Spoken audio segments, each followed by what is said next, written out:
Drama की starting होती है हमारी फीमेल लीड के साथ, जिसका नाम वैन है। वो एक फैक्ट्री में वर्कर की जॉब करती है और आज इस फैक्ट्री का बॉस यहाँ पर चेकिंग के लिए आने वाला होता है। और वैन देखती है कि फैक्ट्री के बाहर सारी लड़कियाँ यहाँ पर बॉस के आने का इंतजार कर रही होती है। तो वैन यहाँ पर अपनी कलीग से पूछती है कि आखिर उसने जॉब की यूनिफॉर्म क्यों नहीं पहनी।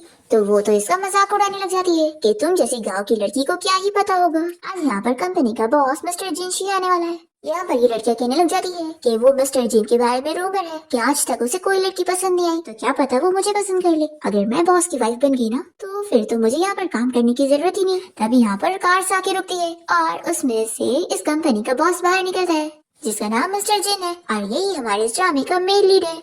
यहाँ पर जिनशी को देखते ही सभी फीमेल वर्कर्स चिल्लाने लग जाती है कि वो कितना ज्यादा हैंडसम है। तभी वैन को पीछे से धक्का लगता है और वो यहाँ पर जिनशी के पास आ जाती है और वो गलती से उसका हाथ पकड़ लेती है, तो काफी ज्यादा शॉक हो जाती है और फिर उसे सॉरी बोलते हुए जल्दी से अंदर भाग जाती है। पर यहाँ पर जिनशी तो वैन को देखता रह जाता है और तभी उसका फ्रेंड ये नोटिस करके कहता है कि अच्छा लगता है अब तुझे लड़कियों से इतनी नफरत नहीं रही, तभी तो उस लड़की ने तुझे टच करी तो तुझे कुछ भी बुरा नहीं लगा। अब तभी ये सारी लड़कियां जिनशी को अपनी खूबसूरती दिखाते हुए उससे सेड्यूस करने लगती है, पर वो उनमें बिल्कुल इंटरेस्ट नहीं लेता और अपने फ्रेंड जो को आगे करते हुए वो फैक्ट्री के अंदर जाता है। और यहाँ सारी लड़कियां तो जिनशी का नाम लिए जा रही होती है। तभी यहाँ पर जू कहने लगता है कि तू इतनी टाइम से सिंगल रहा है और मुझे तो बिल्कुल नहीं लगता है कि तू अपने घर के ओल्ड मैन को कभी एक ग्रैंडसन भी नसीब करवाएगा। पर हम देखते हैं कि जिनशी तो सिर्फ वैन के बारे में ही सोच रहा होता है। जू कहने लगता है कि तूने तो इन सारी फीमेल वर्कर्स का दिल तोड़ दिया। और जिनशी तो इसकी बातों पर ध्यान नहीं देता और वो अंदर चला जाता है। फिर जब लंच टाइम हो जाता है तो वैन अपनी प्लेट में सिर्फ चावल लेकर खा रही होती है। तो यहाँ पर कुछ लड़कियां उसके बारे में बात करने लगती है कि वो इतने सारी पार्ट टाइम जॉब्स करती है पर एक वेजिटेबल भी अफोर्ड नहीं कर सकती। तभी यहाँ पर वैन को मैसेज आता है कि उसके अकाउंट से सारे पैसे खत्म हो गए। वैन ये देखकर शॉक हो जाती है और तुरंत ही अपनी सिस्टर इन लॉ को कॉल करके उनसे पूछती है कि क्या मेरे कार्ड के पैसे आपने ले लिए हो। फिर वैन जब घर आती है तो उसकी मॉम उसे थप्पड़ मारते हुए चिल्लाती है कि अगर तुम्हारी सिस्टर इन लॉ ने पैसे खर्च कर दी तो क्या हो गया, क्या तुम उन्हें इस तरीके से बात करोगी। तो वैन कहने लगती है कि सिस्टर इन लॉ ने मेरे पैसे फालतू चीजों में खर्च करी है और वो भी मुझे बिना बताए। तो इसकी सिस्टर इन लॉ कहती है कि आखिर इतना क्यों चिल्ला रही हो, मैंने सिर्फ थोड़े पैसे तो खर्च करी हूँ और वैसे भी मैं इस घर को एक बेटा देने वाली हूँ तो इतना तो मेरा खर्च करना बनता ही है। फिर ये अपने हस्बैंड को कंप्लेन करने लगती है कि अपनी सिस्टर को कुछ बोलो। फिर वैन का भाई उसे कहने लगता है कि अगर तुम्हारी सिस्टर इन लॉ ने पैसे खर्च कर दिए तो क्या हो गया, तुम्हें तो उसे और पैसे देने चाहिए, आखिर वो इस घर को एक बेटा देने वाली है। वैन की मॉम उसे कहने लगती है कि तुम कितनी ज्यादा सेल्फिश हो, पैसों के लिए आखिर कोई अपने घर वालों से इतना मीन होता है। तो वैन रोते हुए कहने लग जाती है कि मैंने इतनी सारी पार्ट टाइम जॉब्स करके अपनी कॉलेज के लिए पैसे जमा करी थी। इसकी मॉम उसे चिल्लाती है कि तुम पढ़ाई करके कर भी क्या लोगी, तुम एक लड़की हो और पढ़ाई तुम्हारे काम नहीं आने वाली। देखो मैं तुम्हें बता दूं कि मैंने बाजू वाले मिस्टर जैंग के साथ तुम्हारी शादी फिक्स कर दी हूँ और अगले महीने ही तुम्हें शादी करनी पड़ेगी। तो वैन ही सुनते के साथ ही चिल्लाने लगती है कि मैं उस 70 साल के ओल्ड मैन के साथ शादी नहीं करने वाली हूँ। तो वैन की मॉम कहती है कि तुम मानो या ना मानो शादी तो तुम्हें करनी पड़ेगी और वैसे भी तुमने अपने आप को समझे क्या हुई हो, तुम बस एक गरीब फैक्ट्री गर्ल हो, तुम्हें शादी करने का मौका मिल रहा है, इसी में तुम्हें खुश होना चाहिए था। क्या तुम अपने आप को शहर की कोई कॉलेज स्टूडेंट समझ रही हो। वैन कहती है कि आपको तो कॉलेज का नाम तक नहीं लेना चाहिए, आपकी वजह से ही मैं कॉलेज में पढ़ नहीं पाई और आप भूल कैसे सकती है कि मेरा इतने फेमस कॉलेज में एडमिशन हुआ था पर आपने मेरा एडमिशन लेटर फाड़ दिया। तो वैन की मॉम से कहती है कि अब ये सब बकवास बंद करो और बाहर जाकर काम करो। ऐसा बोलकर वो उसे घर से बाहर निकाल देती है। फिर यहाँ पर वैन रोते हुए सोच लगती है कि इन लोगों ने बस मुझे पैसा कमाने की टूल समझा हुआ है, अब मैं बस कैसे भी करके एक महीने में इतने पैसे कमा लूं कि इस घर से निकल सकूं। और फिर वैन को यहाँ पर एक क्लीनर की जॉब का पोस्टर दिख जाता है तो वो उस एड्रेस पर पहुंच जाती है जो कि एक बार का होता है। तभी वो देखती है कि यहाँ पर कुछ लड़कियां डर के भाग रही होती है कि यहाँ पर फाइटिंग चल रही है। पर वैन को तो लगता है कि ये लड़कियां भी यहाँ पर इंटरव्यू के लिए आई थी और उन लोगों को निकाला गया, तो सोचती है कि कहीं मुझे भी ऐसे निकाला ना जाए। हम देखते हैं कि जिनशी यहाँ पर किसी बंदे को मार रहा होता है और उसका फ्रेंड जो उसे कहता है कि तेरे ग्रैंडपा ने तुझे यहाँ पर ब्लाइंड डेट के लिए भेजे थे और तू है कि यहाँ पर फाइटिंग कर रहा है और तूने अपनी ये सारी हरकतें करके उन सारी ब्लाइंड डेट वाली लड़कियों को भी यहाँ से भगा दिया। लेकिन तू जानता है ना कि तुझे अपने ग्रैंडपा को ग्रेट ग्रैंड चिल्ड्रन रहने के लिए शादी तो करनी पड़ेगी। तो जिनशी कहता है कि मुझे ऐसी लड़की बिल्कुल पसंद नहीं है जो पैसों की लालची होती है और पैसों के लिए कुछ भी कर सकती है। अब तभी इतने में यहाँ पर वैन पहुंच जाती है और वो जिनशी को बताने लगती है कि मैं यहाँ पर इंटरव्यू के लिए आई हूँ। जिनशी उसे देखते ही पहचान जाता है कि ये वही फैक्ट्री वाली लड़की है। यहाँ पर जिनशी के गार्ड उस बंदे को यहाँ से उठा के लेके जाते हैं जिसको जिनशी ने मारा था। पर ये सब से वैन बिल्कुल डर नहीं रही होती है। तो जू कहता है कि ये लड़की तो बहुत ही स्ट्रांग है और अब देखिए लड़की तेरे पास खुद आई है तो तुझे भी अब अपनी ग्रैंडपा की विश पूरी करनी चाहिए।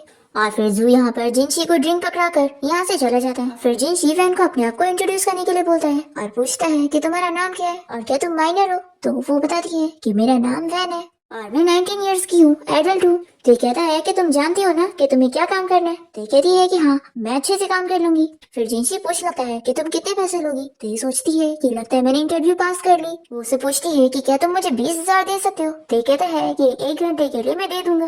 तो ये कहती है कि मुझे सिर्फ 1 घंटा नहीं, मुझे ये जॉब कंटिन्यू रखनी है। तो क्या आप मुझे लॉन्ग टर्म के लिए नहीं रख सकते।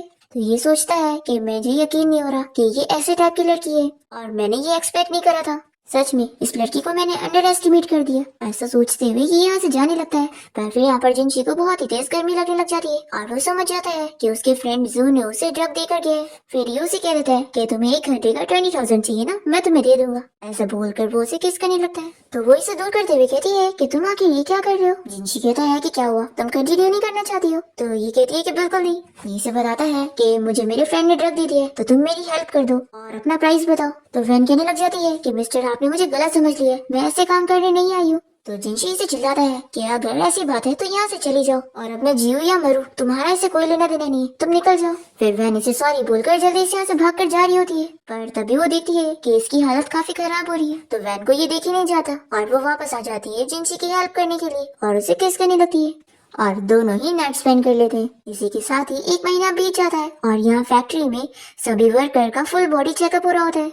और तभी डॉक्टर यहाँ पर जिनशी को बताता है कि वो तो प्रेग्नेंट है और उसके 3 बेबी होने वाले हैं। ये सुनकर वो शॉक रह जाती है और डॉक्टर उसे कहने लग जाता है कि तुम इतनी यंग हो, आखिर पैसों के लिए ऐसे काम कैसे कर सकती हो। फिर वैन जिनशी के बारे में याद करने लगती है कि वही इन बच्चों का डैडी है और फिर ये बहुत ही अपसेट होकर रिपोर्ट लेकर बाहर आती है। तो यहाँ पर इसकी कलीग इसका रिपोर्ट ले लेती है और सभी लोग यहाँ पर वैन के कैरेक्टर के बारे में बात करने लगते हैं कि वो कितनी बेकार लड़की है। तभी यहाँ पर जिनशी का फ्रेंड जू आया होता है और वो उसकी ग्रैंडपा से कॉल पर बात कर रहा होता है और उन्हें बताता है कि अब उन्हें फिक्र करने की जरूरत नहीं है क्योंकि अब जिनशी लड़कियों से इतनी नफरत नहीं करता है। और फिर जैसे ही जू यहाँ पर वैन को देखता है तो वो सोचता है कि ये तो वही रात वाली लड़की है। ये सारी लड़कियां यहाँ पर वैन का मजाक उड़ाने लग जाती है और उसे शेमलेस कह रही होती है कि उसकी अभी शादी भी नहीं हुई और वो पहले ही प्रेग्नेंट हो गई और अभी तो उसकी एज भी नहीं है। तभी यहाँ पर जू ये सुन लेता है और वो पूछता है कि क्या ये लड़की प्रेग्नेंट है। तो ये लोग उसे जल्दी से रिपोर्ट दिखाते हुए बताने लगते हैं और कहते हैं कि उसे इस लड़की को यहाँ जॉब से निकाल देना चाहिए। जू को काफी शौक लग रहा होता है कि कहीं ये सच में जीएन के बच्चे तो नहीं। फिर वो वैन से पूछ लगता है कि आखिर ये बेबी किसका है, तो वो नहीं बताती है।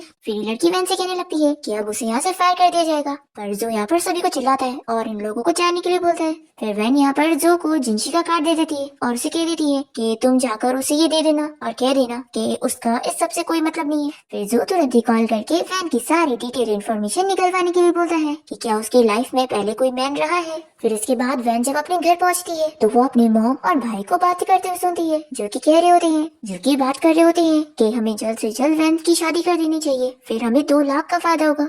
और वैन का भाई उसकी मॉम से कहता है कि उसकी शादी आज ही कल में कर देनी चाहिए। फिर ये सब सुनने के बाद वैन यहाँ अपने रूम में आती है और अपने सारे कपड़ों को बैग में डालने लगती है। तभी यहाँ वैन की सिस्टर इन लॉ आकर उसे देख लेती है और कहती है कि अच्छा तो तुम घर से भागने का सोच रही हो, तुम यहाँ से कहीं नहीं जा सकती। फिर दूसरी ओर हम यहाँ जिनशी को देखते हैं जो कि अपने डैड, अपने ग्रैंडपा और अपने ग्रेट ग्रैंडपा के साथ टेम्पल गया होता है। वो तीनों जिनशी के लिए गॉड से प्रे कर रहे होते हैं कि जल्द से जल्द जिनशी की शादी हो जाए और उसका बच्चा भी हो जाए क्योंकि उनकी फैमिली को कर्ज लगा है और वो लोग नहीं चाहते कि ये कंटिन्यू हो।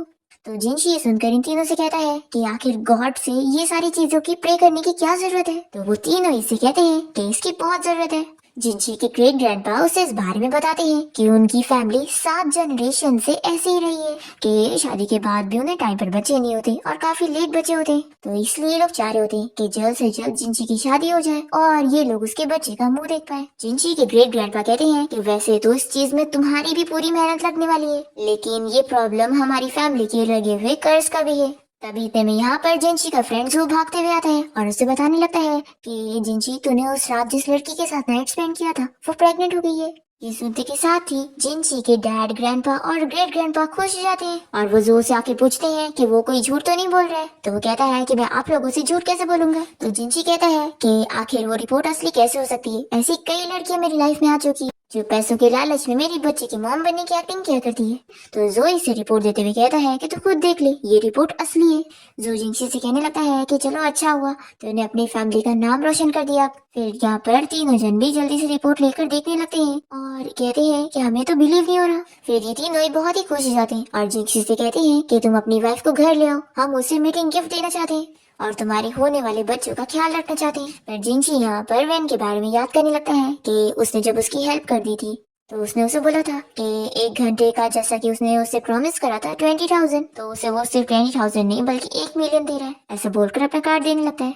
तो ये सुनकर जिंक्सी को लगता है कि उसे पैसे कम लग रहे, तो वो कहता है कि मैं अपने असिस्टेंट से कहकर तुम्हें और पैसे दिलवा दूंगा। जिंक्सी यहाँ पर उसे कह देता है कि दोबारा ऐसे काम मत करना। ये कहकर वो चला जाता है और ये उसे बता भी नहीं पाती कि वो ये काम तो करने के लिए आई नहीं थी। फिर जिंक्सी वैन के बारे में ये सब याद करते हुए सोचता है कि वो लड़की तो अच्छी है ही नहीं और आखिर ऐसे कैसे मैं उसे अपनी वाइफ बनाऊं।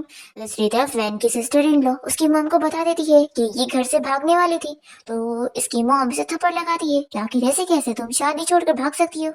तो वैन अपनी मॉम को मनाने लगती है कि मॉम अभी मुझे पढ़ाई करनी है, तो उसकी मॉम उसे और थप्पड़ लगाती है कि तुम एक लड़की हो और तुम्हें पढ़ाई करने की जरूरत ही नहीं है, चुपचाप से शादी कर लो, हमें 2 लाख मिलेंगे तो उससे मेरे ग्रैंडसन का हम एक घर ले सकते हैं।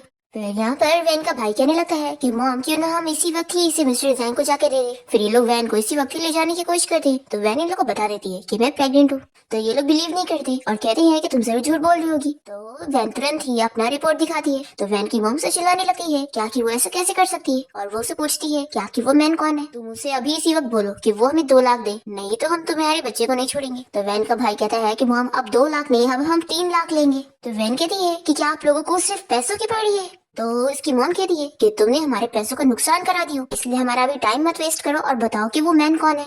तो यहाँ पर वैन नहीं बताती और कहती है कि मुझे नहीं पता। तो इसकी मॉम कहती है कि इसे पकड़कर फैक्ट्री लेके चलो, हम वहाँ चल के पता लगा ही लेंगे। तो फिर ये लोग वैन को जबरदस्ती फैक्ट्री के बाहर लेकर जाते हैं और वैन का भाई चिल्लाने लगता है कि आखिर वो मैन कौन है, वो खुद सामने आ जाए। और फिर वैन की सिस्टर इन लॉ यहाँ पर चिल्ला चिल्लाकर सभी को वैन के बारे में बताने लगती है कि उसने कितना शेमलेस काम करी है। फिर यहाँ पर ये लोग फैक्ट्री के सभी लड़कों को पूछने लगते हैं कि क्या वही उनमें से कोई मैन है। फिर वैन इन लोग को बताई देती है कि वो बंदा कोई और नहीं मिस्टर जिंक्सी है। तो यहाँ पर कोई भी वैन की बात पर बिलीव नहीं करता कि आखिर इतना रिचेस्ट मैन उसके बच्चों का डैड कैसे हो सकता है। वैन का भाई कहता है कि तुम्हें बहुत झूठ बोलने का शौक है ना, रुको अभी मैं तुम्हें सबक सिखाता हूँ। वैन कहती है कि मैं झूठ नहीं बोल रही हूँ। तो उसका भाई कहता है कि ठीक है, फिर तुम उस मिस्टर जिंक्सी को कॉल करो और उससे बोलो कि वो हमें पैसे दे। फिर वैन याद करती है कि जब वो क्लीनर की जॉब के लिए गई थी तो उसने पोस्टर पे नंबर देखी थी। फिर वो कॉल लगाने लग जाती है और यहाँ पर सभी लोग उस पर हंस रहे होते हैं क्योंकि किसी को भी बिलीव नहीं होता कि वो मिस्टर जिंक्सी को कॉल कर सकती है। फिर यहाँ पर जो के फोन में वैन का कॉल आता है तो वो जिंक्सी के ग्रैंडपा को कॉल सुनाने लगता है कि उसी लड़की का कॉल आया है। वैन कॉल पर कहने लगती है कि प्लीज क्या तुम मेरी हेल्प कर सकते हो। ये सुनकर जिंक्सी के डैड और ग्रैंडपा कहने लगते हैं कि लगता है उस लड़की को बुली किया जा रहा है। अब यहाँ पर वैन की मॉम तो उससे फोन ले लेती है कि वो पैसे मांगने के बजाय हेल्प मांग रही है। यहाँ पर जिंक्सी के डैड और ग्रैंडपा उसे कहने लग जाते हैं कि तुम हमारे डॉटर इन लॉ को घर लेकर आओ।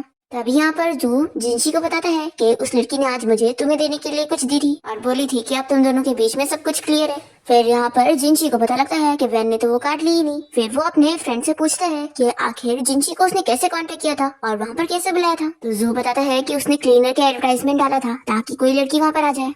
तो ये सुनने के बाद जिंक्सी को पता लगता है कि यानी वो उस दिन सच कह रही थी कि वो उस काम के लिए आई नहीं थी और उसने उसे गलत समझा था। जिंक्सी यहाँ पर वापस से कॉल पे बात करने की कोशिश करता है पर वैन का कॉल कट जाता है। फिर जिंक्सी जू को गुस्से में देखता है और उसकी ग्रैंड पास भी, और वो सोच लेता है कि वो उस लड़की को बचाने जाएगा और उसे कुछ भी नहीं होने देगा। दूसरी तरफ जिंक्सी के मॉम और भाई तो उस पर बहुत गुस्सा हो चुके होते हैं कि उसकी वजह से उनका पूरा 2 लाख का नुकसान हुआ है और फिर ये लोग वैन को मारने वाले होते हैं। पर तभी यहाँ पर जिंक्सी और तीनों ग्रैंड पास पहुंच जाते हैं। फिर वैन का भाई यहाँ पर जिंक्सी को देख के डर जाता है और उसे कहता है कि उन लोगों को इसकी बातें झूठ लग रही थी कि ये बच्चा उसका है। तभी यहाँ पर वैन बेहोश जाती है तो जिंक्सी उसे जल्दी से उठा लेता है और फिर वैन की मॉम और उसके सिस्टर इन लोग कहने लगते हैं कि वो वैन को ऐसे नहीं लेके जा सकता है और वो लोग इससे पैसे मांगने लग जाते हैं। तो जिंक्सी कह रहा है कि अच्छा तुम लोग को पैसे चाहिए। फिर वो अपने फ्रेंड जू को भेजता है और जू यहाँ पर वैन की मॉम का हाथ जलाकर उन्हें सबक सिखाता है। जिंक्सी अपने फ्रेंड जू को इन सभी से डील करने का ऑर्डर देकर यहाँ से चला जाता है और फिर वो वैन को घर लाकर डॉक्टर से उसका चेकअप करवाता है। डॉक्टर बताती है कि बेबी तो ठीक है लेकिन वैन काफी कमजोर है और उसे प्रॉपर से खाना नहीं मिलता है। फिर जिंक्सी को जानने के बाद बहुत बुरा लग रहा होता है। इसके बाद हम देखते हैं कि वैन को जैसे ही होश आता है तो तीनों ग्रैंडपा उसे देखकर कहने लग जाते हैं कि फाइनली इसे होश आ गया। वैन इन्हें देख के डरी होती है तो जिंक्सी कहता है कि आप तीनों इसे डराओ मत। तो यहाँ पर जिंक्सी के ग्रेट ग्रैंडपा कहते हैं कि लड़की तुम डरो मत, हम लोग जिंक्सी की फैमिली मेंबर्स हैं और ये बताओ कि तुम अभी कितने साल की हो? तो वैन कहती है कि 19। तो यहाँ पर इन तीनों को शौक लग रहा होता है कि हमारा वाला तो 29 का है और बेचारी लड़की तो कितनी छोटी है। ये लोग जिंशी को गुस्से में देखते हैं कि वो इतनी छोटी लड़की के साथ ऐसे कैसे कर सकता है। वैन इन लोग को थैंक यू बोलने लग जाती है उन लोग की जान बचाने के लिए। तो तीनों ग्रैंडपास कहती हैं कि तुम थैंक यू क्यों बोल रही हो, उल्टा इसमें तो हमारी गलती है और अब तुम जिंशी की बच्चे की मॉम बनने वाली हो, तो तुम्हें फिक्र करने की जरूरत नहीं है, तुम यहीं पर रहोगी। तभी यहाँ पर जिंशी इन तीनों से कहता है कि आप लोग बाहर जाओ, मैं अपने बच्चे की मॉम से बात करना चाहता हूँ। तो वो लोग कहते हैं कि ठीक है हम जा तो रहे हैं, लेकिन तुम यहाँ पर वैन को डरा मत देना, ठीक है। और वो लोग बाहर तो चले जाते हैं पर बाहर से कान लगा के इन लोग की बातें सुन रहे होते हैं। जिंशी यहाँ पर वैन से पूछता है कि उसे ये बेबी क्यों नहीं चाहिए। तो वो बताती है कि अगर ये बेबी पैदा होगा तो उसे सब कोई बुली करेंगे। तो ये कहता है कि तुम्हें लगता है कि मैं तुम्हें बच्चों के साथ वापस उस जगह पर जाने दूंगा जहाँ पर वो लोग तुम्हें बुली करें। एक्चुअली मेरे ग्रेट ग्रैंडपा बहुत ही ओल्ड हो चुके हैं और वो चाहते हैं कि मेरा बेबी हो जाए, तो तुम अपनी कंडीशंस बता सकती हो, मुझे ये बेबी चाहिए।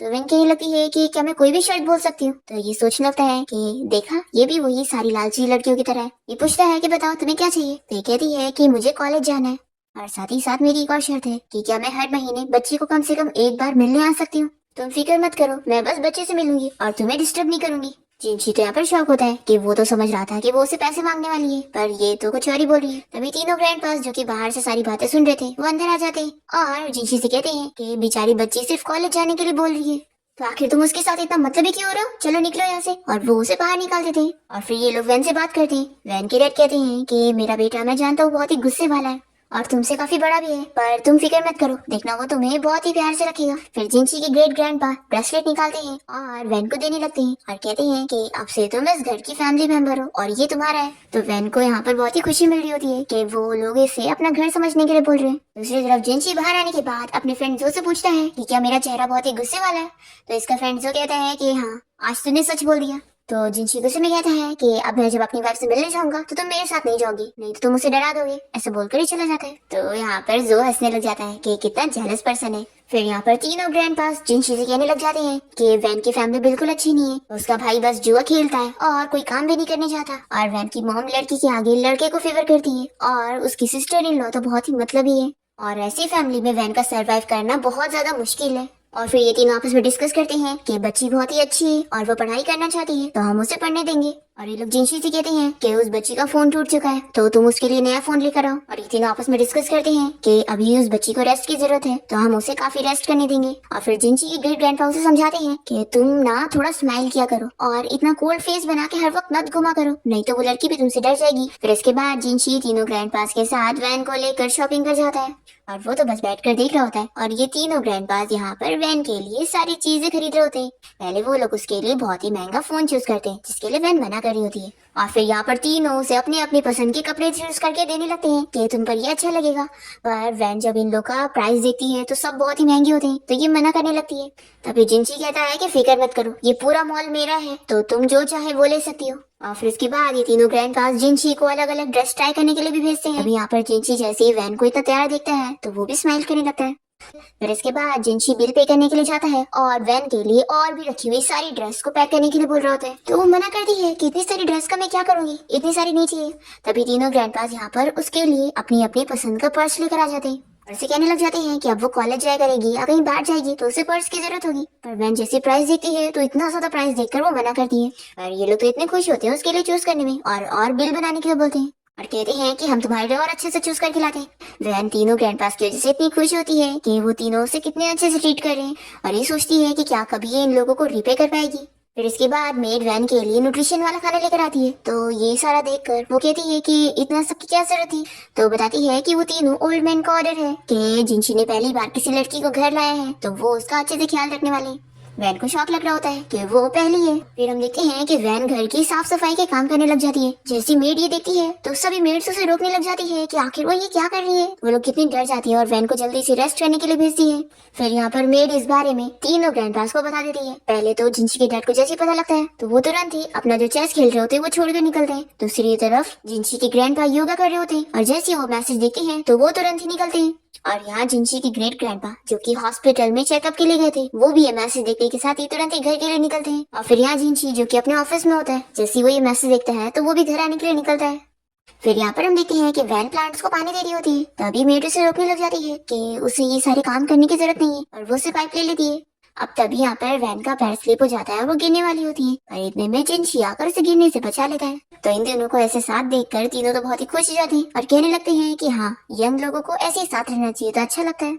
वैन पूछती है कि आप लोग अचानक से घर आ गए, तो जिनशी के डैड बताने लगते हैं कि मेरी डॉटर इन लॉ यहाँ घर के काम कर रही है तो मैं क्यों नहीं आऊंगा। तो वैन कहती है कि कोई बड़ी बात नहीं है, ये सारे काम तो मैं अपने घर में करा ही करती थी। तो ये तीनों से कहते हैं कि अब उसे यहाँ पर ये सारे काम करने की जरूरत नहीं है, क्योंकि वो लोग चाहते हैं कि वैन यहाँ पर हेल्दी रहे। तो वैन मान जाती है कि ठीक है, मैं आप लोग की बात सुनूंगी। फिर ग्रैंडपा जिनशी से कहते हैं कि अब तुम वैन को लेकर जाओ और उसका ड्रेस चेंज करवाने में हेल्प कर दो।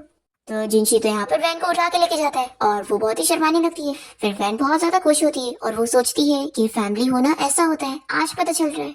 अब तभी इतने में वैन को उसकी मॉम की कॉल आती है और वो उसे चिल्लाने लगती है कि तुमने उन लोगों को हायर करवाई थी हमें मारने के लिए। तुम्हें पता भी है हमारी क्या हालत हो गई है, तुम्हारे भाई को तो इतनी चोट आ गई है और तुम्हारी सिस्टर इन लॉ भी काफी डरी हुई है, इसलिए अब हमें इन सब के पैसे चाहिए। तो उस मिस्टर जिनशी से हमें 10 मिलियन लेके दो और साथ ही साथ एक विला भी। तो जिनशी कहती है कि 10 मिलियन और एक विला, क्या आप लोग पागल हो गए? और वैसे भी मिस्टर जिनशी का इस सबसे कोई लेना देना नहीं है, तो मैं उनसे कैसे मांग सकती हूँ। तो वैन की मम कहती है कि मैं इतनी आसानी से तो नहीं मानने वाली हूँ, हमें पैसे तो चाहिए। ऐसा बोलकर वो कॉल कट कर देती है। तभी यहाँ पर जिनशी बैठा होता है और वो वैन से पूछता है कि तुम किससे कॉल पे बात कर रही थी। तो वो इसे नहीं बताती है और कहती है कि वैसे तुम यहाँ पर क्या कर रहे हो। तो वो कहता है कि ये मेरा घर है तो मैं यहाँ पे नहीं रह सकता हूँ। और फिर वो वैन के क्लोज जाने लगता है। तो वो उसे कहती है कि तुम मेरे नजदीक नहीं आ सकते, मैं प्रेग्नेंट हूँ। तो ये कहता है कि मैं इतना भी ज्यादा बुरा नहीं हूँ कि एक प्रेग्नेंट वुमेन में इंटरेस्टेड होऊंगा। तो ये सोचती है कि अगर वो इतना बुरा नहीं होता तो उसके साथ उस रात ये सब करता ही नहीं। फिर जिनशी यहाँ पर वैन को अपना कार्ड देता है और कहता है कि इसमें अनलिमिटेड पैसा है, वो जितना चाहे उतना खर्च कर सकती है। तो वो मना करने लगती है कि मुझे नहीं चाहिए, पर ये उसके हाथ में पकड़ा देता है और कहता है कि जब तुम ठीक हो जाओगी तो मैं तुम्हें कॉलेज जाने दूंगा। ऐसा बोलकर चला जाता है। फिर वैन यहाँ पर फैक्ट्री में काम करने पहुंच जाती है और मैनेजर उससे पूछता है कि वो काम करने क्यों आई। तो बताती है कि अभी मेरे 3 दिन बचे हुए, तो मैं वो कंप्लीट करके अपनी सैलरी लेकर जाना चाहती हूँ। तभी यहाँ पर सभी लड़कियाँ इससे पूछने लगती है कि आखिर उसका मिस्टर जिनशी के साथ क्या रिलेशन है, क्योंकि उसने इन लोगों की आधी सैलरी काट लिया और मैनेजर तक को फाइन पड़ा। तो दूसरी लड़की कहती है कि कुछ रिलेशन हो ही नहीं सकता है, जरूर बस उस वक्त बॉस यहाँ पर इंस्पेक्शन के लिए आए होंगे और वो तो कोइंसिडेंस था कि उन्होंने इसकी हेलो कर दी। कहने लगते हैं कि मिस्टर जिनशी ने तुम्हारी हेल्प करे, इसका ये मतलब मत समझना कि तुम उन्हें सेड्यूस कर सकती हो, और अच्छा है कि तुम अपनी असली जगह पर वापस आ चुकी हो, तो अब यहाँ पर काम करो। दूसरी तरफ हम देखते हैं कि जिनशी एक बहुत ही फेमस कॉलेज में प्रिंसिपल से बात करने गया वैन के एडमिशन के लिए, पर यहाँ पर प्रिंसिपल तो वैन का प्रोफाइल देखते ही बता देते हैं कि ये लड़की तो टॉप स्टूडेंट है और इसका हमारे कॉलेज में एडमिशन भी हो चुका था, पर पता नहीं क्यों फिर वो ड्रॉप आउट होकर चली गई और यहाँ पर आई नहीं। तो जिनशी प्रिंसिपल से बात कर लेता है कि फिर मेरी वाइफ नेक्स्ट वीक से ही यहाँ पर स्टडी के लिए आएगी। फिर यहाँ पर जिनशी को घर से मेड की कॉल आती है और वो बताती है कि बॉस आपकी वाइफ कहीं बाहर चली गई है और आपका दिया हुआ कार्ड भी छोड़ कर गई है। फिर जिनशी तो यहाँ पर समझ जाता है कि जरूर वो काम के लिए चली गई होंगी और ये अपने फ्रेंड को कार रेडी करने के लिए बोलता है। दूसरी तरफ हम देखते हैं कि वैन यहाँ पर थोड़ा रेस्ट करने लग जाती है, तो ये सारे लोग उसे बुली करने लगते हैं और फिर एक मैन यहाँ पर वैन को टच भी करने लग जाता है कि उसे बहुत मैन चाहिए रहते हैं। तभी इतने में यहाँ पर जिनशी पहुंच जाता है और इसे पंच मारते हुए सभी को चिल्लाता है कि वो उसकी वाइफ को हाथ कैसे लगा सकते हैं और उसे कैसे बुली कर सकते हैं। ये जानकर सभी लोग शॉक हो जाते हैं और फिर जिनशी यहाँ पर इन लोगों को अपने गार्ड्स के जरिए पकड़ लेते हैं और फिर वो वैन को सिखाने लगता है कि वो इन लोगों से अपना बदला ले। वो समझाता है कि अगर तुम दूसरों के सामने इतनी कमजोर बिहेव करोगी तो वो तो तुम्हें बुली करते रह जाएंगे और अगर तुम स्ट्रांग बनोगी तो ही वो रुकेंगे। फिर यहाँ पर वो उसका हाथ पकड़ के इन लोगों को स्लैप मार के दिखाता है कि ऐसे मारो और पूछता है कि क्या तुम सीख गई, तो वो कहती है कि हाँ, और फिर वो दूसरी बार कोई स्लैप मारती है और फिर जिनशी यहाँ से वैन को लेकर चला जाता है और अपने फ्रेंड जो को बाकियों से डील करने के लिए बोल देता है। फिर जिनशी यहाँ पर वैन से पूछता है कि मैंने जो तुम्हें पैसे दिया था क्या वो तुम्हारे लिए काफी नहीं थे जो तुम यहाँ पर काम करने आ गई। वे कहती है कि वो बहुत सारे पैसे, लेकिन वो तुम्हारे हैं और मैं खुद को कॉन्फिडेंट देने के लिए अपना इंडिपेंडेंट रहकर कमाना चाहती हूँ। तो कहता है कि तुम्हें काम करने की जरूरत नहीं है, अगर तुम्हें कॉन्फिडेंस चाहिए तो तुम्हें अच्छे से स्टडी करनी चाहिए और अपना स्किल्स पे फोकस करना चाहिए। तो ये खुश होकर पूछती है कि यानी तुम्हारे कहने का ये मतलब है कि मैं अब कॉलेज जा सकती हूँ। तो वो बताने लगता है कि मैं अभी कॉलेज के प्रिंसिपल से बात करके ही आ रहा हूँ और उन्होंने कहा है कि उनके पास अभी भी तुम्हारा स्टूडेंट स्टेटस रखा हुआ है और क्योंकि तुम्हारा एडमिशन पहले से वहाँ पर था तो तुम जा सकती हो। फिर वैन तो बहुत ज्यादा खुश हो जाती है और जल्दी से जिनशी को हक कर लेती है। फिर वो भी उसे हक करने वाला होता है, इतने में वो दूर होती है और कहती है कि सॉरी, मैं बहुत ज्यादा एक्साइटेड हो गई थी। अब क्योंकि जो तो अंदर उन लोगों को मार रहा होता है तो उन लोग की चीखने की आवाज आने लगती है और वैन पूछती है कि आखिर वो आवाज क्यों कर रहे हैं। तो जिनशी इसे बहाना करते हुए बता देता है कि वो लोग बहुत ही खुश हो गए क्योंकि जो ने उन लोग को छोड़ दिया होगा। फिर जिनशी कार में वैन को बैठने के लिए बोलता है और वो खुद ही कार ड्राइव करके लेके जाता है और अपने फ्रेंड जो को यहीं पर ही छोड़ देता है और उसे कहता है कि वो खुद वॉक करके आ जाए। फिर इसके बाद जिनशी वैन को घर लाने के बाद डॉक्टर से उसका चेकअप करवाता है और डॉक्टर यहाँ पर वैन की सारी चोट पर मेडिसिन लगा देती है। और फिर यहाँ पर जिनशी का फ्रेंड जो उसे आकर बताता है कि बहुत सारा काम हो चुका है और जैसे कि आपकी वाइफ प्रेग्नेंट है तो हमने बिना खून बहाए ही सबसे डील कर लिए, तो अब हम बस गॉड से प्रे करेंगे और कुछ नहीं करेंगे। फिर वैन को जिनशी के पास जाना होता है, इसलिए वो अपने फ्रेंड जो से पूछता है कि क्या मेरे ऊपर से सिगरेट की स्मेल आ रही है। तो जो कहता है कि क्यों ना तो ये मिस वैन से ही पूछ लेना। फिर जिनशी वैन की रूम की तरफ जा रहा होता है, तभी मेड उसे बताती है कि डॉक्टर को जल्दी में जाना पड़ गया और वो मिस वैन को ठीक से मेडिसिन नहीं लगा पाई, तो उन्होंने हमें बता दिए कि कैसे लगाना है और वो देकर गई। फिर जिनशी यहाँ पर वैन के पास आता है और उसे अपना कपड़ा हटाने बोलता है मेडिसिन लगाने के लिए, तो वैन उसे मना करने लग जाती है कि वो मेड से लगवा लेगी या फिर वो खुद लगा लेगी। तो ये कहता है कि नहीं, मेड अभी बिजी है और तुम खुद नहीं लगा पाओगी, इसलिए अब जल्दी हटाओ, मैं लगा देता हूँ। फिर वैन को इसकी बात माननी पड़ती है और जिनशी उसे अच्छे से मेडिसिन लगा देता है और तभी वैन उसे स्लो से लगाने के लिए बोल रही होती है। इतने में इन लोग की सारी बातें तीनों ग्रैंडपास बाहर से सुन रहे होते हैं और उन लोगों को लग रहा होता है कि वो दोनों का अंदर रोमांस चल रहा है, और तो ये लोग बहुत ही खुश होने लगते हैं। इससे हमें कम से कम ये तो पता चल गया कि जिनशी को लड़की पसंद है। फिर जिनशी वैन को मेडिसिन लगाने के बाद उसे कह देता है कि तुम मुझे मेरे नाम से बुलाया करो, मुझे मिस्टर मत बोला करो। ऐसा बोलकर वो जल्दी से यहाँ से भाग जाता है। फिर नेक्स्ट टाइम देखते हैं कि वैन की मॉम उसे कॉल करके चिल्लाने लगती है कि तुम कितनी अनग्रेटफुल हो, तुम्हें अपनी फैमिली की कोई पड़ी ही नहीं है। वैन कहती है कि आप लोगों ने कभी मुझे अपनी फैमिली माना ही नहीं, तो अब आप लोग को क्या है। तो यहाँ पर उसकी सिस्टर इन लॉ फोन लेकर उसे चिल्लाने लगती है कि तुम इतने दिन से हमारे घर पे फ्री में खा रही थी और अब तुम इतने अमीर घर में चली गई हो तो हमें पैसे नहीं दे रही हो, ऐसे नहीं चलने वाला है। वैन को इन लोग की बातें सुनकर बहुत ही गुस्सा आती है और वो कॉल कट कर देती है और फिर अपने आप को समझाने लगती है कि मुझे अब बस कॉलेज जाना है और अच्छे से पढ़ाई करके स्किल सीखनी है। फिर नेक्स्ट डे वैन तैयार होकर कॉलेज जाने के लिए निकल रही होती है और तीनों ग्रैंडपा से कहती है कि मैं अब कॉलेज जाती हूँ। तभी वो लोग इसके लिए बहुत सारी ड्रेस मंगवाते हैं और मेड बताती है कि तीनों ग्रैंडपास का ऑर्डर है कि आज उसके कॉलेज का फर्स्ट डे है तो वो कोई अच्छी सी लिमिटेड एडिशन वाली ड्रेस पहन के जाए। तो वैन मना करती है कि नहीं, मैं सिंपल ड्रेस पहनकर ही कॉलेज जाना चाहती हूँ। तभी जिनशी के डैड कहते हैं कि मैं तुम्हारे साथ अपने बॉडीगार्ड को भी भेज देता हूँ ताकि वो तुम्हें प्रोटेक्ट करेगा। जिनशी के ग्रैंडपा यहाँ पर वैन को टिफिन देने लगते हैं और कहते हैं कि ये न्यूट्रिशन वाला सूप है, इसे जरूर पीना। ग्रेट ग्रैंडपा कहते हैं कि क्यों ना मैं तुम्हारे साथ शेफ को भी भेज देता हूँ, क्योंकि तुम कॉलेज की कैफे वाला खाना मत खाना, तुम्हें हेल्दी खाना ही खाना चाहिए। तो वैन कहती है कि अरे ये सब की जरूरत नहीं है, मैं अपना ख्याल रख लूंगी। तो यहाँ पर जिनशी के डैड फिर भी कहने लगते हैं कि तुम एक को तो लेकर जाओ, ये तुम्हारा बैग पकड़ लेगा। तो यहाँ पर जिनशी बताने लगता है कि मैंने एक शेफ को अरेंज कर दिया हूँ जो कि तुम्हारे कॉलेज के खाने का इंतजाम करेगा। और वो इन तीनों से कह देता है कि बॉडीगार्ड को तो कॉलेज में एंट्री मिलेगी ही नहीं। फिर वैन जल्दी से बाहर चली जाती है, नहीं तो ये तीनों ग्रैंडपा उसकी और केयर करते रह जाएंगे। अब तभी हम देखते हैं कि वैन की मॉम और उसका भाई और उसकी सिस्टर इन लॉ उसके घर के बाहर यहाँ पर उसका वेट कर रहे होते हैं और सोचते हैं कि कितने बड़े विला में रह रही है। तभी इतने में वैन बाहर आ जाती है और ये लोग सोचते हैं कि ये आसानी से हमें 10 मिलियन तो दे ही सकती है, पर दे नहीं रही है।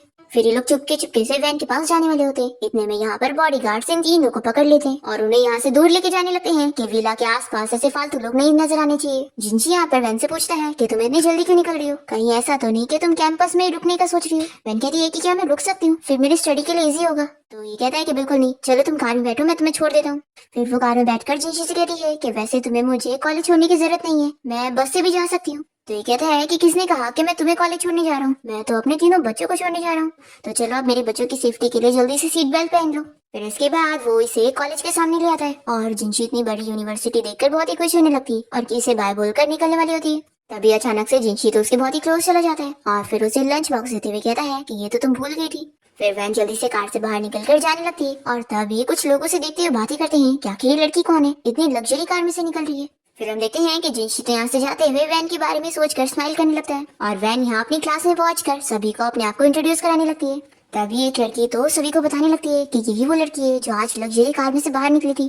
फिर यहाँ पर वैन की पुरानी हाई स्कूल क्लासमेट भी उसे देखकर पहचान जाती है कि वो तो बहुत ही गरीब है। तभी यहाँ पर वैन के पास कुछ स्टूडेंट आकर उसे बात करने लगते हैं कि वो जिस लग्जरी कार से कॉलेज आई थी वो कितनी ज्यादा महंगी थी। और एक लड़का यहाँ पर वैन से उसका नंबर मांगने लगता है कि वो उसका फ्रेंड बनना चाहता है। तभी वैन याद करती है कि मेड ने उसे जिनशी के बनाए हुए सारे रूल्स बताई थी कि जब वो कॉलेज जाएगी तो उसे ये सारे रूल्स फॉलो करने कि पहले तो अपनी हेल्थ का ध्यान रखना है, प्रॉपर खाना वगैरह खाना है और साथ ही साथ वो कॉलेज में लड़कों के साथ नहीं घूम सकती। वैन इस बारे में मेड से पूछती है कि ये कैसा रूल है, आखिर फ्रेंडशिप वगैरह तो चलती है ना।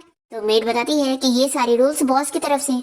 अब तभी वैन के पास यहाँ पर दो लड़कियां आकर उसे बताने लगती है कि क्या तुमने हमें पहचानी। हम लोग तुम्हारी पुरानी हाई स्कूल क्लासमेट्स हैं। तो यहाँ पर वैन इन दोनों को पहचान जाती है। फिर ये लोग उससे बात करने लगती है और उसे पूछती है कि वैसे स्कूल टाइम में तो वो बहुत ही गरीब हुआ करती थी, तो अब वो इतनी अमीर कैसे हो गई। तो ये कहती है कि तुम लोग गलत समझ रहे हो, मैं कोई अमीर नहीं हूँ। फिर ये जानने के बाद तो इन दोनों को बड़ी खुशी मिल रही होती है और ये लोग वैन से कहती है कि वैसे अभी जल्दी ही क्लास रियूनियन पार्टी होने वाली है, तो तुम्हें भी वहाँ पे जरूर आना होगा। और फिर ये लोग वैन से हाँ बुलवा ही लेते हैं और फिर दोनों जन मिलकर क्लास रियूनियन पार्टी के लिए सभी को बुलाने लगती है और कॉल पर डिस्कस कर रही होती है कि वैन का ये लोग बड़ा मजाक उड़ाने वाले और इन लोग को बहुत मजा आएगा। फिर वैन घर आने के बाद जिनशी को क्लास रियूनियन पार्टी के बारे में बताती है और पूछती है कि क्या मैं जा सकती हूँ। उन लोगों ने मुझसे हाँ करवा ली है और वैसे तो मुझे एक लड़की ने इनवाइट करी है, लेकिन तुम तो जानते हो ना कि पार्टी में सब स्टूडेंट्स आएंगे तो लड़के भी होंगे। तो जिनशी कहता है कि मुझे क्या प्रॉब्लम होगी कि तुम फ्रेंड्स मत बनाओ। तो वो पूछती है कि उसने ही तो ऐसा रूल रखा था। तो जिनशी जल्दी से अपनी मेट को इशारा करके उसे बुलवा देता है कि उसने ऐसा कोई रूल नहीं बनाया। फिर वो अपनी मेट से कह देता है कि वैन को पार्टी में जाने के लिए अच्छे से तैयार कर दो। फिर यहाँ पर मेट्स वैन के लिए बहुत सारे कपड़े लेकर आती है, ज्वेलरीज, और फिर लोग उसकी पसंद पूछने लगते हैं कि वो क्या पहनना चाहेगी। तो वैन यहाँ पर मना कर रही होती है कि वो सिंपल होना चाहती है, पर मेट्स कहती है कि नहीं, वो उसको अच्छे से तैयार करके ही रहेंगे। तभी ये सारी चीजें जिनशी और उसका फ्रेंड जो सुन रहे होते हैं और जो कहता है कि अच्छा तो अपनी वाइफ को अच्छे से तैयार करवाना चाहता है उसे क्लासमेट्स को दिखाने के लिए। ऐसा बोलकर ये इसे जेलस करवाने लगता है। फिर हम देखते हैं कि जिनशी यहाँ पर शावर लेकर बाहर आता है। तभी इतने में वैन यहाँ पर आ जाती है और उसे कहती है कि सॉरी, मुझे नहीं पता था कि तुम बाथरूम में हो।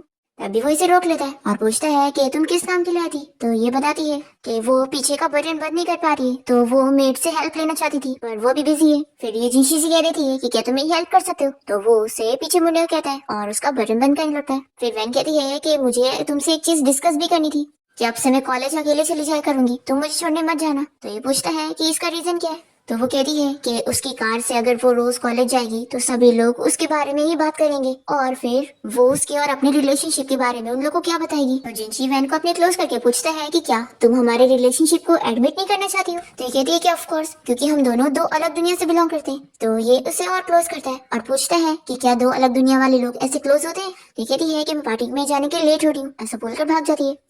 फिर हम देखते हैं कि वैन के सभी क्लासमेट्स रियूनियन पार्टी में पहुंच जाते हैं और सोच रहे होते हैं कि अभी तक वो आए क्यों नहीं, और ये लोग उसकी बेइज्जती करने का ही सोच रहे होते हैं। ये लोग उसकी गरीबी का मजाक उड़ाएंगे क्योंकि वो एक फैक्ट्री में काम करती है और जरूर अपने फैक्ट्री वाले यूनिफॉर्म यहाँ पर पहन के आएगी। फिर जैसे यहाँ पर वैन पहुंचती है तो ये लोग तो उसे देखते ही रह जाते हैं कि वो इतनी ब्यूटीफुल लग रही है और फिर ये लोग तो उससे बात करना चाह रहे होते और फिर वो लड़की बहुत ही गुस्सा हो जाती है जिसने यहाँ पर इसे इनवाइट करी थी, क्योंकि वो तो बस इसे एम्बैरेस करना चाहती थी। दूसरी तरफ घर पे यहाँ जिनशी वैन के बारे में सोचने में लगा होता है और वो अपने फ्रेंड जो से पूछता है कि आखिर दो अलग दुनिया का मतलब क्या होता है। तो जोई से एक्सप्लेन करने लग जाता है और फिर जिनशी यहाँ पर वैन को मैसेज करता है कि बाहर बारिश हो रही है और तुमने अम्ब्रेला भी नहीं लेकर गई होंगी।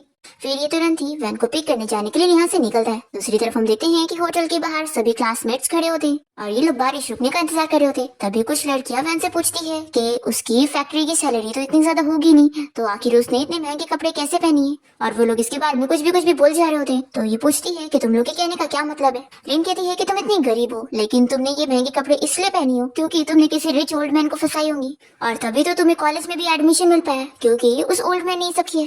तभी इतने में यहाँ पर जिनशी अम्ब्रेला लेकर आया होता है और इसे देखकर सब बातें करने लगते हैं कि आखिर ये हैंडसम लड़का कौन है। जिनशी वैन को अपना हाथ देने लगता है और उसे कहता है कि चलो मैं तुम्हें घर लेके चलता हूँ। तभी इतने में वैन की क्लासमेट्स उससे पूछने लगती है कि आखिर ये हैंडसम लड़का तुम्हारा है कौन, क्या ये तुम्हारा बॉयफ्रेंड है।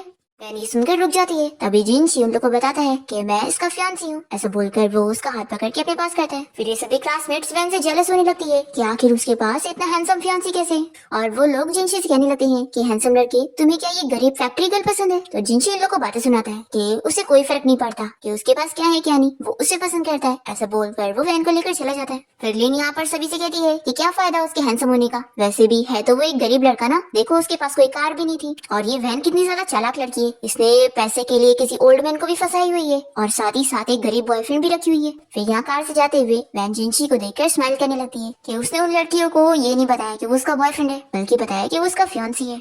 फिर नेक्स्ट डे जब वैन क्लास में आती है तो सभी लोग उससे जेलस होकर इस बारे में ही बातें कर रहे होते हैं कि वैन ने किसी रिच ओल्ड मैन को भी फंसाई हुई है पैसों के लिए और साथ ही साथ एक बॉयफ्रेंड भी रखी हुई है। तभी एक लड़की यहाँ पर वैन की साइड लेते हुए उन लोगों को चिल्लाती है कि आखिर उसके बारे में वो लोग ऐसी बातें कैसे कर सकते हैं। फिर वैन इस लड़की को थैंक यू बोलती है तो वो कहती है कि कोई बात नहीं, ये बस तुमसे जेलस हो रहे हैं इसलिए तुम्हारे बारे में ये सब कह रहे हैं। और फिर शू यहाँ पर वैन की फ्रेंड बन जाती है और ये सब देख कर लिन को गुस्सा आती है कि बढ़िया ही उसकी साइड लेने वाली। फिर हम देखते हैं कि वैन यहाँ घर पे होती है और वो शू से ही मैसेज पर बात कर रही होती है। तभी जिनशी जैसे घर आता है तो मेट कहने लगती है कि मास्टर आप घर आ गए। पर वैन तो ये सुनती नहीं और वो अपने फोन में ही लगी होती है। तो जिनशी वापस आता है और मेड उसे वापस से कहती है कि मास्टर आप घर आ गए। पर ये देखता है कि वैन तो उसे देख ही नहीं रही है और फुल इग्नोर मार रही है। फिर ये उसके फोन में झांकने लगता है और पूछता है कि क्या तुमने नए फ्रेंड्स बना लिए हो। तो ये बताती है कि हाँ, आज मेरी एक बहुत ही अच्छी फ्रेंड बन गई और तुम देख सकते हो मैं लड़की से बात कर रही हूँ, कोई लड़के से नहीं। तो जिनशी कहता है कि मैं क्यों देखूंगा, मैं तुम्हारा पेरेंट्स थोड़ी ना हूँ, मैं तुम्हारा फियांसी हूँ। तो ये कहते हैं कि ठीक है फिर, और फिर उसे वो अपने फोन में लग जाती है। तो ये सोचता है कि ये सच में मुझे इग्नोर कर रही है। फिर वो गुस्से में यहाँ से चला जाता है। फिर हम देखते हैं कि वैन की मॉम और उसका भाई सिस्टर इन लॉ फिर से यहाँ पर विला के बाहर आ जाते हैं और तभी यहाँ पर लिन इन लोग को देख लेती है। दूसरी तरफ हम देखते हैं कि जिनशी यहाँ पर गुंडों को मारने गया होता है और तभी जोई से पूछता है कि आखिर तुझे किसने गुस्सा दिला दिया जो तू यहाँ पर अपना गुस्सा इन लोगों को मार के निकाल रहा है। कहीं ऐसा तो नहीं कि तेरी वो लिटिल रैबिट अब कॉलेज जाने के बाद तुझे भूल चुकी है इसलिए तो गुस्सा है। देख अब तुझे तो और केयरफुल रहना पड़ेगा। अब वो रोज कॉलेज जाएगी और हैंडसम लड़कों से मिलेगी, तो क्या पता उनमें से उसे कोई पसंद आ जाए और वो तुझे भूल जाए। ये सुनकर जिनशी जेलस होता है और कहता है कि मैं कॉलेज जाऊंगा। एक्चुअली प्रिंसिपल ने मुझे वहाँ पर एक लेक्चर के लिए इनवाइट किया था तो मैं आज जा सकता हूँ। फिर यहाँ वैन जब कैंपस में पहुंचती है तो सभी लड़कियां उसी के बारे में बात कर रही थी। वैन को पता लगता है कि उसकी मॉम, भाई और सिस्टर इन लॉ यहाँ पर सभी के सामने उसके बारे में हंगामे कर रहे हैं और बता रहे हैं कि कैसे वो शादी के पहले ही प्रेग्नेंट हो चुकी है और उन लोगों को छोड़कर किसी रिच ओल्ड मैन के पास रह रही है और मजे की लाइफ एंजॉय कर रही है। वैन यहाँ पर इन लोग को रोकने की कोशिश करती है कि आखिर वो लोग ये सब क्यों कर रहे हैं और ये सब झूठ क्यों फैला रहे हैं। फिर सभी वैन के बारे में बुराई करने लगते हैं कि वो कितनी बड़ी मिस्ट्रेस है। यहाँ पर वैन की सिस्टर इन लॉ नीचे गिरने की एक्टिंग करती है और वो वैन के ऊपर इल्जाम लगा रही होती है और फिर वैन का भाई उसके ऊपर इल्जाम लगाता है कि तुमने अपनी सिस्टर इन लॉ को चोट पहुंचा दी हो, इसलिए मिस्टर जिनशी को बोलो कि वो हमें पैसे दे। तो वैन कहती है कि आप लोग मेरे पर झूठा इल्जाम मत लगाओ। तो लीन और उसकी फ्रेंड्स कहने लगती है कि ये लोग तुम्हारे बारे में सच कह रहे हैं, तुमने सच में किसी ओल्ड मैन को फंसाई हुई हो। तभी हम देखते हैं कि जिनशी यहाँ पर अपने गार्ड्स के साथ आया होता है और वो सारी चीजें सुनने लगता है कि यहाँ पर क्या चल रहा है। तभी यहाँ पर लिन वैन से कहती है कि आखिर वो ओल्ड मैन है कौन, हम भी तो देखे। तो यहाँ पर जिनशी अपनी एंट्री मारता है और कहता है कि मैं ही वो ओल्ड मैन हूँ। वैन जल्दी से उसके पास जाती है। लिन कह रही होती है कि ये तो वही गरीब लड़का है ना। तभी यहाँ पर कुछ लोग तो जिनशी को देखकर पहचान जाते हैं कि वो तो इस शहर का रिचेस्ट मैन मिस्टर जिनशी है। फिर ये लोग बातें करने लगते हैं कि ये वैन का फियांसी है। फिर लिन ये सुनने के बाद भी कहती है कि अगर ये रिच बंदा है तो क्या हुआ, क्या ये इसकी मदद से अपनी फैमिली को ऐसे मार सकती है। वैन यहाँ पर जिनशी से कहती है कि मैंने इन्हें नहीं मारी हूँ। तो कहता है कि मैं तुम पे ट्रस्ट करता हूँ। वैन का भाई उसे कहता है कि तुमने अपने सिस्टर इन लॉ को चोट पहुंचाई हो, इसलिए मिस्टर जिनशी को हमारी मेडिकल फीस भरनी पड़ेगी। फिर जिनशी सिस्टर इन लॉ से पूछता है कि क्या तुम्हें ज्यादा तकलीफ हो रही है और तुम उठ नहीं पा रही हो। तो वो और एक्टिंग करने लग जाती है कि हाँ, वैन ने मुझे इतना तेज गिराई है कि अब मैं उठ भी नहीं पा रही हूँ और लगता है मेरा बच्चा यहीं पर ही मर जाएगा। तो यहाँ पर जो पहुंच जाता है और कहता है कि नहीं, बच्चे को मैं ऐसे मरने नहीं दूंगा, तुम फिक्र मत करो, मैं अभी तुम्हारी डिलीवरी कर देता हूँ। और ये गार्ड्स को बुलाकर कहता है कि इसे पकड़ो, अभी हम तुम्हारा बेबी निकालते। फिर ये डर जाती है और उठकर यहाँ से भाग लेती है। फिर जिनशी सभी को प्रूफ करके दिखा देता है कि देखा ना, उसे कोई पेन नहीं हो रहा था और वो ये सारे बस ड्रामे कर रही थी वैन के ऊपर झूठा इल्जाम लगाने के लिए। तो इसलिए अब कोई भी मेरी होने वाली वाइफ के बारे में कुछ भी झूठे रूमर्स फैलाएगा ना तो उसे मैं छोड़ूंगा नहीं। फिर वैन का भाई जिनशी से कहता है कि तुम्हें मेडिकल फीस नहीं देनी है तो कोई बात नहीं, लेकिन कम से कम अगर अब तुम वैन से शादी करने वाले हो तो तुम्हें हमें ब्राइड प्राइस देना पड़ेगा। तो जिनशी इन लोगों को चिल्लाता है कि तुम लोगों ने वैन का नाम खराब करने की कोशिश की और इसके ऊपर झूठा झूठा इल्जाम लगाए और इसे मारने की भी कोशिश की, तो तुम जैसी फैमिली को लगता है कि मैं तुम लोग को ब्राइड प्राइस दूंगा। फिर गार्ड्स यहाँ पर वैन की मॉम और उसके भाई को पकड़ लेते हैं और जिनशी पूछता है कि तुम इनसे कैसे डील करना चाहती हो। तो वैन अब कह देती है कि ये लोग मेरी फैमिली नहीं है, तो तुम चाहे इनसे जैसे डील कर लो। फिर वैन यहाँ से जाने लगती है और जिनशी अपने गार्ड्स को उन्हें सबक सिखाने के लिए ऑर्डर दे देते हैं। फिर वैन को रोता हुआ देखकर जिनशी पूछता है कि क्या मैंने अच्छे से डील नहीं किया। तो ये कहती है कि नहीं, तुमने सब सही किया। तो जिनशी कहता है कि तुम थोड़ी देर के लिए सो जाओ, फिर तुम अच्छा फील करोगी। फिर वैन को बैठकर सोने में जम नहीं रहा होता है तो जिनशी उसे अपने पैर पर सर रखने के लिए बोलता है। फिर इसके बाद हम देखते हैं कि वैन बुरा सपना देखकर उठती है तो जिनशी उसे कहता है कि फिक्र मत करो, मैं यहीं पर ही हूँ। फिर वैन को जैसे ही पता लगता है कि ये उसका रूम है तो ये जल्दी से उठ जाती है और कहती है कि मैं अपने रूम में जाती हूँ। तो जिनशी यहाँ पर उसके क्लोज जाता है और उसे कहता है कि वो यहाँ से कहीं नहीं जा सकती क्योंकि वो उसके रूम में रहेगी, तभी तो वो उसका ठीक से ख्याल रख पाएगा। वैन उसे डर रही होती है तो ये कहता है कि फिक्र मत करो, मैं तुम्हारे साथ कुछ करने वाला नहीं हूँ, तुम आराम से सो सकती हो। फिर नेक्स्ट डे वैन कॉलेज जाती है तो उसे पता लगता है कि लिन और वो लड़की यहाँ से कॉलेज से निकाले जा चुके हैं और अब कोई भी यहाँ पर वैन के बारे में झूठी रूमर्स नहीं फैला रहा होता है और सब उससे अच्छे से बात करते हैं। तभी हम देखते हैं कि वैन की फ्रेंड शो से पूछी होती है कि आखिर वो जिनशी से मिली कैसे थी और उन दोनों की लव स्टोरी कैसे स्टार्ट हो गई। तभी यहाँ पर जिनशी वैन से मिलने के लिए कॉलेज आया होता है और वो उसकी सीट के पीछे ही बैठकर उसकी सारी बातें सुन रहा होता है। वैन शो को बताती है कि वो लोग कोइंसिडेंटली मिल गए थे। तभी जिनशी की आवाज सुनकर सभी क्लासमेट्स बाहर चले जाते हैं क्योंकि वैसे भी छुट्टी होने का टाइम हो गया होता है। फिर जिनशी यहाँ पर वैन को किस करने के लिए उसके क्लोज जाने लगता है तो वो कहती है कि हम लोग क्लासरूम में पर फिर भी वो उसे किस कर लेता है। तो ये कहती है कि नहीं, यहाँ पर बहुत सारे लोग हैं। तो जिनशी पूछता है कि क्या तुम मुझे पसंद नहीं करती हो और मेरा तुम्हारे साथ होना तुम्हें पसंद नहीं आता। तो ये कहती है कि बिल्कुल नहीं, तुम बहुत अच्छे हो। ये पूछता है कि अब तुम कॉलेज में फ्रेंड्स बना चुकी हो तो तुम मेरे साथ बिल्कुल टाइम स्पेंड नहीं करती। तो ये बताती है कि वो ऐसा जानबूझ के करती है क्योंकि वो दोनों अलग दुनिया से बिलोंग करते हैं, तो एक दिन वो उससे अलग हो ही जाएगी, इसलिए वो पहले से इसकी आदत डाल रही थी। ये सुनने के साथ ही जिनशी यहाँ पर वैन को अपने क्लोज करता है और उसे कहता है कि वो दोनों कभी अलग होने वाले नहीं है। तभी वैन उसे पूछती है कि क्या वो उसे शादी करने वाला है। तो वो कहता है कि ऑफ कोर्स, तो क्या तुम मुझसे शादी करना चाहोगी। तो वो बहुत ही खुश होकर हाँ कहती है। फिर इसके बाद दोनों ही कोर्ट जाकर अपना मैरिज सर्टिफिकेट ले लेते हैं। फिर ऐसे ही कुछ महीने बीत जाते हैं और आज वैन का बर्थडे होता है। तो जिनशी और तीनों ग्रैंडपा उसे सरप्राइज देते हुए उसका बर्थडे सेलिब्रेट करते हैं। तभी इतने में यहाँ पर वैन को पेन होने लगता है और उसका डिलीवरी टाइम हो जाता है। तो ये लोग जल्दी से लेकर उसे हॉस्पिटल पहुँचते हैं और फिर वैन के 3 बेबीज हो जाते हैं और इनकी जिम्मेदारी तीनों ग्रैंडपा ले लेते हैं और उन्हें बहुत ही खुशी खुशी संभालने लग जाते हैं। और ये देखकर वैन और जिनशी तो बहुत ही फ्री होते हैं कि बेबीज की केयर करने के लिए तीनों ग्रैंडपा है। और इसी के साथ इस ड्रामा की हैप्पी एंडिंग हो जाती है।